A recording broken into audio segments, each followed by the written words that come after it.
High আসসালামু আলাইকুম, সবাই কেমন আছেন? আজকে দুপুরের ডাল রান্না হয়েছে আর রান্না হচ্ছে আলু সিদ্ধ। ডালটা এখনো ভাগার দেওয়া হয়নি, ডালটারে ভাগার দেবো। একটি প্লেটে জলপাই, পেঁয়াজ, রসুন কেটে রাখা আছে। আমি ডালে এখনও মরিচ দিইনি, তাই প্রথমে ডালে এই মরিচগুলো দিয়ে দিলাম। এরপর ডালে এই জলপাইগুলো দিয়ে দিলাম।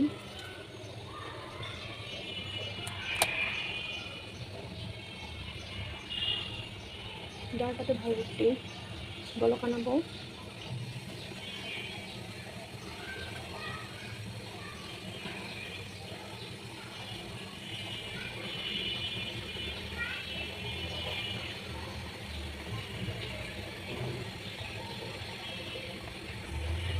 বলক আনানো হয়ে গেছে। এখন ডালটিকে একটি সাইডে রেখে চুলাতে একটি কড়াই দিই।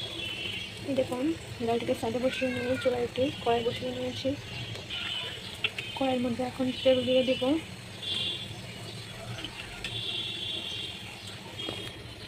কড়াইতে এখন কেটে রাখা এই পেঁয়াজগুলো দিয়ে দেব, তার সাথে সাথে রসুন কুচিও দিয়ে দেব।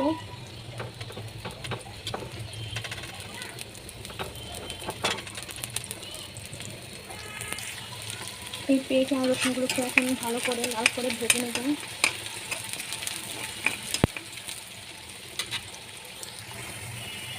দেখতে পাচ্ছেন পেঁয়াজগুলো একটা লাল হয়ে আসছে।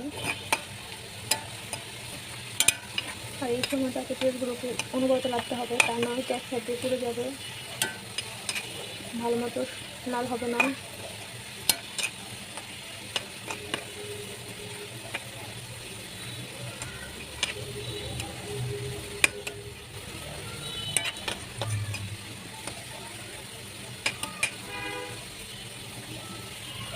দেখতে পাচ্ছেন আমার সবগুলো পেঁয়াজে একই কালার হয়েছে। এখন আমি এগুলোকে নিয়ে ডালের মধ্যে ছেড়ে দেবো।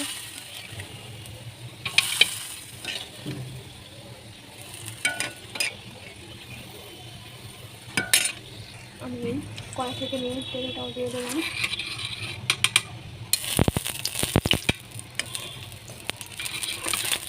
আমার ডাল রান্না শেষ হয়ে গেছে।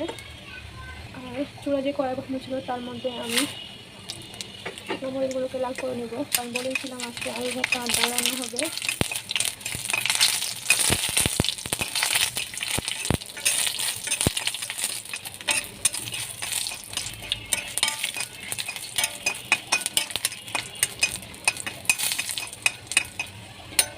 মরিচগুলো লাল হয়ে গেছে, তাই আমি কড়াইটা সরিয়ে নেব।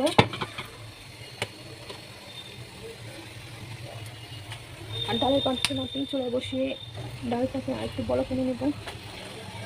ভালো করে একটু বলক নিয়ে এসে ডালটি রান্না সম্পূর্ণ হয়ে যাবে। দেখতে পাচ্ছেন আমার ডালটিতে বলক আসা শুরু হয়েছে।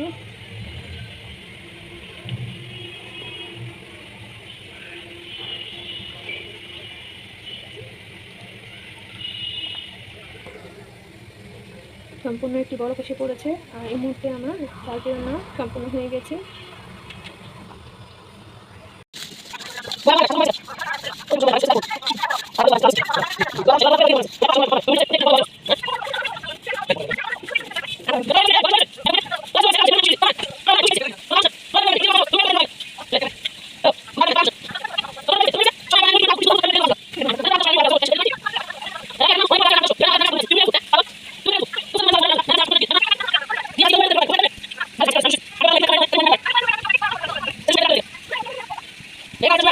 Gracias.